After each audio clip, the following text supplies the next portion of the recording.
जब वजीर आजम आज़ाद कश्मीर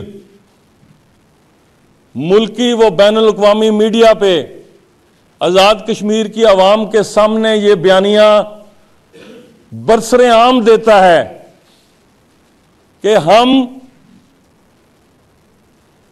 मुमलिकत खुदादाद पाकिस्तान, अवाम पाकिस्तान, पाकिस्तान की तमाम हुकूमतों और सियासी क़यादत के शुक्रगुजार हैं कि उन्होंने गुज़श्ता 76-77 सालों से क़ज़िया कश्मीर की सियासी, अखलाकी, सियासी, सफारती हमायत में कोई कमी नहीं आने दी। लेकिन यह अधूरा जुमला है। मुकम्मल बात क्या है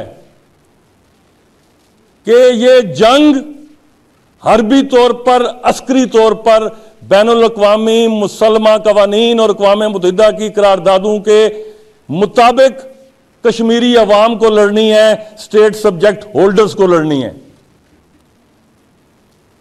यह बोझ हमें उठाना है। हम आपसे माली, अखलाकी, सियासी, सफारती हमायत के मुतमन्नी हैं जिसमें कभी कोई कमी नहीं आई। हमारे हिस्से की जंग किसी और ने नहीं लड़नी, वो हमें लड़नी। और इंशाअल्लाह हम, हमारी आबाओ-अजदाद और हमारी नौजवान नस्ल इस चैलेंज से निपटने के लिए मुकम्मल तौर पर ज़हनी और फिक्री तौर पर तैयार है। वज़ीर आज़म आज़ाद कश्मीर का नहीं है, उसके पीछे पाकिस्तानी कौम, 24 करोड़ पाकिस्तानी कौम की कुव्वत खड़ी है।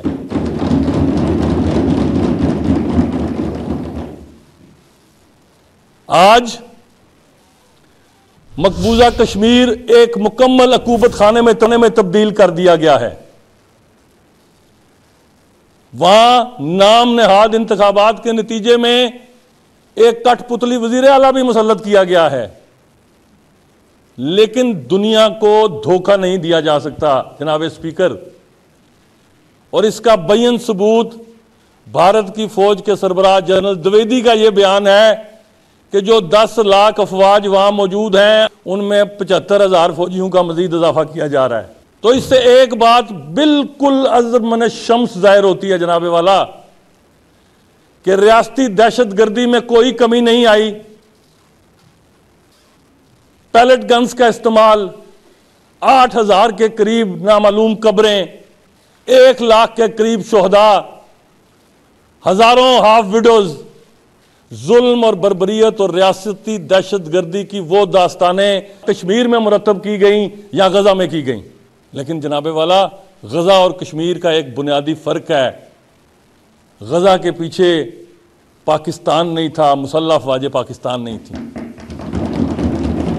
हमें ये उम्मीद है, हमारा ये यकीन है, हमारे आबाओ-अजदाद ने इसी बुनियाद पर अपने यकीन को मजबूत करते हुए 14 अगस्त 1947 से कबल इल्हाक की करारदाद पास की थी कि जब भी हमें कुफर और हनूद की कुव्वतों से अमली तौर पर, हरबी तौर पर बरसरे पिकार होना पड़ा, और जितनी मर्तबा भी हम हुए, हमारी पुश्त पर 24 करोड़ पाकिस्तानी अवाम और मुसल्लह अफवाज पाकिस्तान मजबूती से खड़ी रही।